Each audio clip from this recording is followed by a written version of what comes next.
Hi, my name is Lisa and this is my husband, Paul. I'm really excited to share with you a favorite recipe of ours from my cookbook, Losing It with Lisa, Sugar-Free and Loving It. And I'm really excited that this cookbook will be available to you in cooking. The one recipe that we're going to be doing today is one of my kids' favorites. I'm going to give you a quick little picture here. It's this one right here. Chocolate peanut butter oatmeal bars. It's a long title for basically a really easy granola bar. Paul is going to be my assistant here. He's going to help me by announcing the ingredients that are going to be going into the recipe. This is very simple.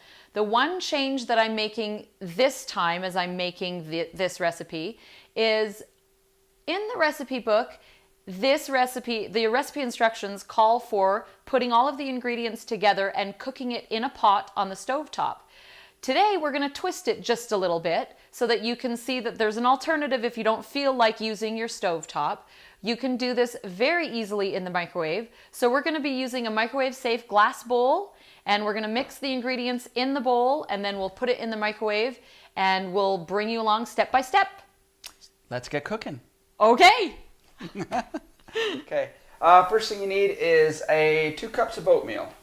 So this is just old-fashioned oats. You can use quick oats if you want. Old-fashioned is what I have in my house, so these are what I use. They're going in the microwave-safe bowl. Half cup honey. This is our half cup of honey. My honey was a bit hard when I pulled it out of my pantry, so I went ahead and melted it a little bit. Thought your honey was a bit soft. Your honey is you. I mean, my honey is you. That's right. Oh, there we go. He was looking for a compliment, Absolutely. so he got it. Okay, that was our half cup of honey. You need a 1/4 cup butter. So here's our 1/4 cup butter. Now in my recipe, I do make a little disclaimer at the bottom. Sometimes if you overestimate and put in a little too much oats or underestimate and put in a little too little honey or too little butter, you might find that the consistency of these oatmeal bars gets a bit dry. If that's the case, you can always increase the honey by about a tablespoon. You don't usually have to increase the butter. I opt not to usually because it's just extra fats, but that's an option. Next, I have about a half a cup, it's about 1/3 to a half a cup of ground almonds. This is not in the recipe in my book, but one of the reasons why I'm going to add them in today is because I'm a firm believer that whenever you can add extra healthy calories and healthy fats, it's a good thing. I have 2 boys and a daughter, but my boys specifically do not eat a ton if they're out playing. They sort of forget. I don't know how they do that, but they do. So my feeling is when they do eat, if I could pack a lot of goodness into what they're eating, all the better. Then I won't have to worry so much about when it is that they're going to be eating next. One of the things I love about this recipe is that there is no refined sugar. None of my recipes in my cookbook, Losing It with Lisa, Sugar-Free and Loving It, have sugar. They're all sugar-free. We do not use any refined sugar, but we use things like honey or agave nectar, also coconut sugar. These ingredients, you don't have to stir it actually. These ingredients are all whole foods and they're all lower in glycemic index, high in complex carbohydrates, and just a healthier treat all around. I'm a firm believer in letting my kids eat treats. I'm just not a firm believer in letting them eat the junk that they can buy at the store. We're going to take all of this whole bowl, all of the ingredients mixed together. We're now going to put it in the microwave for 2 minutes. That will allow the butter and the honey and the oats and the almonds to all melt together, and we'll mix it up after the 2 minutes, see what it looks like. So we just took the bowl out of the microwave. It was in there for 2 minutes. I like your hand on my back. Thank you. Do you want me to rub it too? We just took it out of the microwave. It was in there for 2 minutes. It's blending really nicely. Things are melted, but we actually want it to get to the boiling point in the microwave. So Paul's going to put it back in the microwave after this quick stir, and we're going to let it go for about another 1.5 to 2 minutes. In your microwave, all microwaves are a little bit different. You're going to watch to make sure that it gets to the boiling point. If it doesn't get to the boiling point within 2 minutes, take it out of the microwave, mix it again, and then put it back in again for another minute or so. Just keep on watching it as it's going. So you can go ahead and put it back in the microwave. For 1 minute? Yeah, a minute or so, maybe even a minute and a half. It's all melted, Lee.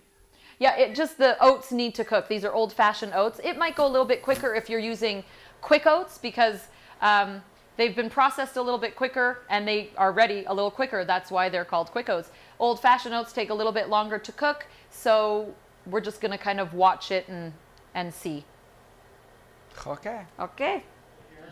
So we just took this out of the microwave. It had been in for another 2 minutes, and it got to the point where the oats and the butter and the honey started to boil. Usually a good indication right there that they're ready. You don't want to overcook this either. So, usually anywhere between 4 minutes and 5 minutes in the microwave if you choose to use the microwave.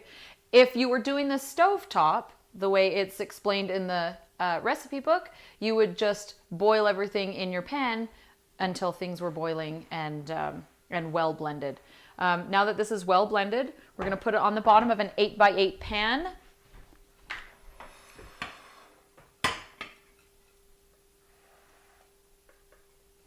Once it's in the bottom of that pan, you just press it down firmly so that it hits all of the edges of the pan. This is one of these recipes where you can really add more if you wanted to. As I explained to you before, I'm a firm believer in if you can put in more, nuts or grains of your choice, you can feel free to do that. The only problem is when you're adding more dry things, you might have to compensate by adding a little extra wet things. So we hit it, I think, just right. I added that 1/3 cup of ground up almonds, and I threw that in, and it doesn't look too dry. It looks like it'll cut up just fine. We need a top on this. We're going to put a topping, and there's 2 ingredients that we're going to need for the top. We have a 1/4 cup of peanut butter and a 1/2 cup of grain sweetened chocolate chips. Paul just put those in the microwave. Grain sweetened chocolate chips are chocolate chips that have been sweetened with corn and barley. So there's no refined sugar in these chocolate chips. I buy mine at my local health food store, and I'm sure you could probably buy yours at a local health food store too. They tend to be a little bit more pricey than regular chocolate chips, but to me, it's worth the extra couple of dollars or whatever.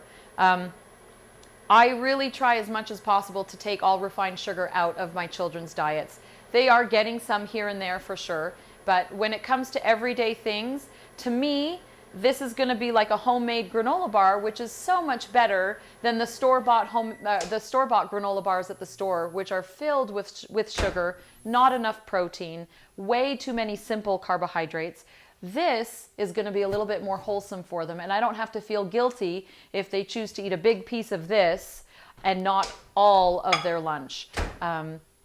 We're going to melt the chocolate chips a little bit longer. I usually just melt mine in the microwave in a microwave-safe bowl, usually anywhere between 30 and 50 seconds. We do stir them in between just to make sure that they're not burning and that the heat gets dispersed.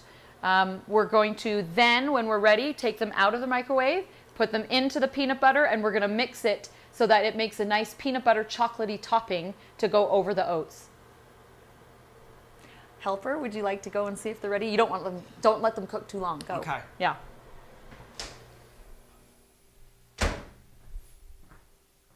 Watch out, they're hot. Hot.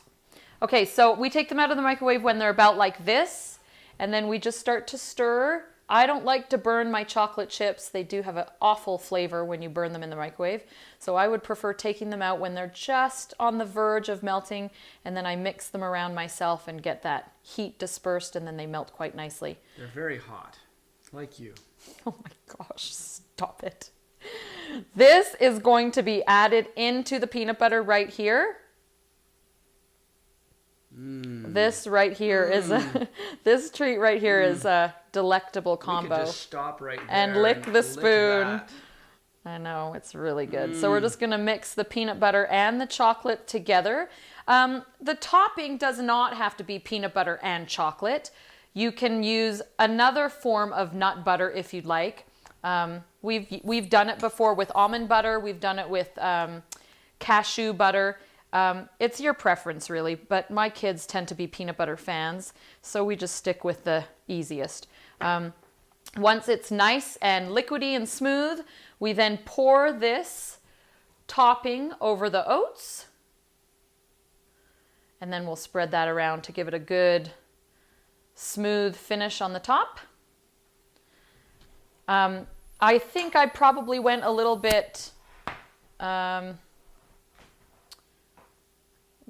think I went generous on the chocolate chips and the peanut butter here. Maybe not. That's but okay. you don't care. We don't care. Chocolate is always a good treat. Always a great treat. Yeah. You can never have enough of chocolate. Well, you actually can, but it's okay. This is gonna. I sometimes like to go a little bit thinner on the top so my kids don't get quite as much, but they'll be really excited when they see this batch. You could put as much or as little on the top. If you're not a chocolate fan, these bars actually taste great without any topping on at all. But as we were just discussing 2 minutes ago, anything with chocolate is delicious. So this chocolate peanut butter oatmeal bar recipe, you set in the fridge. So once it's all covered and everything is completed, you then put it in the fridge. You can cover it with a airtight seal, and it sits in the fridge. It probably takes 2 to 3 hours to set so that the chocolate is all firm. Easiest to cut when you take it out of the fridge and let it sit for a good 15 minutes first. But either way, whether it's hard to cut or not, these are a very tasty treat, and I hope you enjoy them as much as we do. Great job. Do you want to lick? Absolutely. I thought you would. So after a couple of hours in the fridge, they're cooled and they're set. The chocolate on top is hard, so it was easy to cut. And Paul is really eager to eat one, I'm pretty sure. I'm salivating. I just wanted to share with you an idea that I do that works for me in my home, and maybe it'll work for you in your home. But I always have a pan of these or some other form of treat ready and wrapped individually in the fridge so that when my kids get up in the morning, they can put one of these in their lunch bags as an extra treat.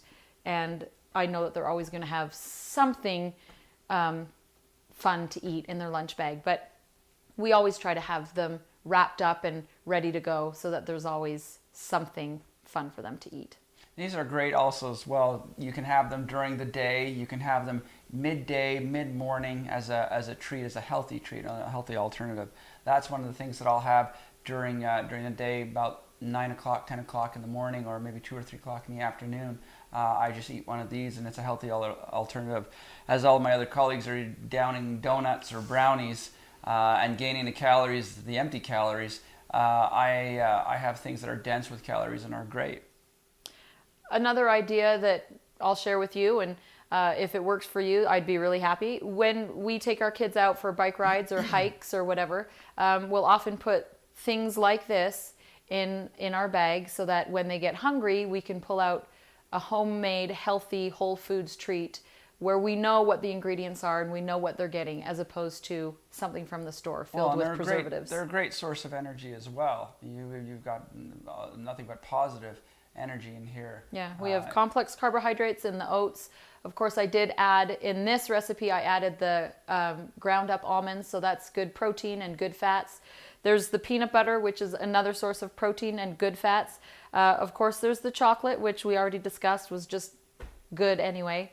And it ends up being a treat that stays with you as opposed to leaving you feeling hungry and needing more. It's very satisfying. Well, I think we should satisfy ourselves right now. I think so too. Cheers. Cheers. Pretty good, huh? Oh, darn good. It's pretty good. That's really good. It's better than good.